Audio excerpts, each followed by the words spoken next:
Supra's eKEY app turns applicable smartphones into a key when you download the eKEY app from the Apple Store or Google Play.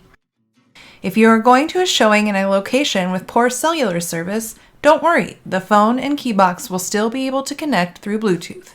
We encourage all eKEY users to open the app before leaving your home or office to ensure the app has cellular data or Wi-Fi to perform any needed updates as a precaution.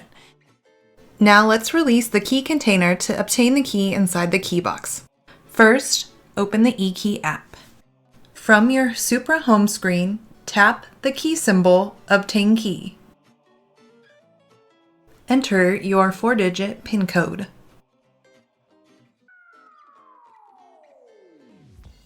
Press up on the key container at the bottom of the box to turn on and activate the Bluetooth in your Keybox. The light will begin flashing red to indicate that the box is on and communicating with your eKEY.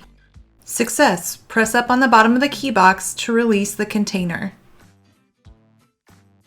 Please call the office to activate your account or for more information about Supra's fees and billing. Thank you for watching. Please keep an eye on the GDWCAR YouTube channel for more Supra tutorials.